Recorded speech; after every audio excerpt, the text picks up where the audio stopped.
Baby, আজকে তোমার স্বামী আসবে না, আজকে আমরা অনেক সময় কাটাবো কিন্তু। হ্যাঁ ঠিকই বলছো, আমাকে তো বোকা কিচ্ছু বোঝে না ও। আচ্ছা ধীরে জি স্যার, জি স্যার।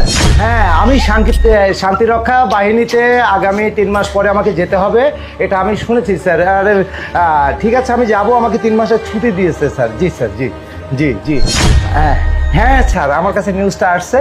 হ্যাঁ ওকে স্যার, অনেক ধন্যবাদ স্যার। ঠিক আছে স্যার, ঠিক আছে, ওকে। আরে কি ব্যাপার, তুমি চলে আসছো? হ্যাঁ, হঠাৎ করে ছুটি দিল তো, এই জন্য না বলেই চলে আসলাম। আচ্ছা ঠিক আছে, এগুলো থাক, আমি একটু ফ্রেশ হয়ে আসি। হ্যাঁ আচ্ছা ঠিক আছে। আচ্ছা প্রিয়া, ওইটা কি? কোনটা? এটা এটা এটা হ্যাঁ, হ্যাঁ। এটা তো একটা মূর্তি।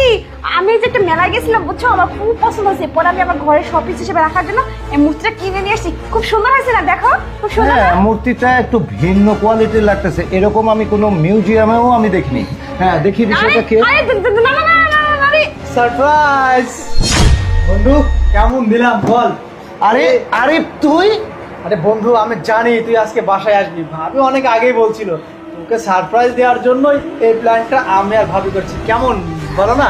হ্যাঁ হ্যাঁ হ্যাঁ আপনার আরে বাবা, মানে সেই ছোটবেলার বন্ধু তুই, আসলে ঠিক সেই আগের মতোই রয়ে গেলে। হ্যাঁ, এই যে সারপ্রাইজ দেওয়া, এই বিভিন্ন কিছু, এই শয়তানিটা তোর গেল না। আচ্ছা বন্ধু, এক কাজ করি, গরমের মধ্যে অনেক অস্থির লাগছে, ঠিক না ভাবি? হ্যাঁ, হ্যাঁ, হ্যাঁ, আচ্ছা, ঠিক আছে। তাহলে অনেকদিন পর বাসায় আসছিস, ভাবির সাথে সময় কাটা, আমি আসি। আচ্ছা, ঠিক আছে পরে ভাবি? আসো, পরে আরে তুই কি বলছিস, খেয়ে যা। আরে কি করছো, ওকে যেতে দাও না, যা পরে আসবে আবার। চলো যাই তো বন্ধু, যাই আমি। আরে না দাঁড়া, এইভাবে কেন যাচ্ছিস? তুই যেমন সারপ্রাইজ দিয়েছিস, আমি তোকে সারপ্রাইজ দিব না? এইভাবে তুই বাসায় এসে এসে এইভাবে তুই আমাকে সারপ্রাইজ দিবি, এটাকে আমি মেনে নিতে পারি? হারামখোর! আরে তুই আমার বন্ধু হয়ে, ছোটবেলার বন্ধু হয়ে সারা জীবন আমার সঙ্গে চলে, আমি তোকে এত ভালোবাসেছি, আর তুই শেষে কিনা আমার ঘরে ঢুকে, আমি চাকরি করি আর সেই সুবাদে তুই সেই সুযোগটা নিয়ে আমি কবে বাড়িতে আসি না আসি আমার বইয়ের কাছ থেকে তুই শুনে, সেই সুবাদে তুই এসে আমার পিছে এইভাবে তুই মারতে পারলি? না না বন্ধু, আসলে ভাবি ডাকছিল তাই আসছি, থাক। একটু কাজ ছিল। থাক থাক থাক, তোকে আর ছাপাই গাইতে হবে না, আমি তো তোর ব্যবস্থা করছি, যেহেতু আমি আর্মিতে চাকরি করি, তার ব্যবস্থা আমি করছি।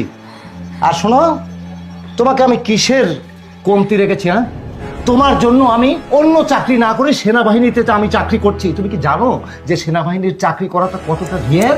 হ্যাঁ, আমি বর্ডারে যখন যুদ্ধ হয় তখন আমি জীবন হাতে নিয়ে যুদ্ধ করি, সমস্ত সুখের জন্য আমি তোমার এই চাকরি করছি। আমি সব কিছু তোমাকে দিয়েছি, কোনো কিছুর আমি অভাব রাখিনি। আর আজকে তুমি আমার অবর্তমানে আমার বাড়িতে তোমার এই ফ্রেন্ড নিয়ে এসে, বয়ফ্রেন্ড নিয়ে এসে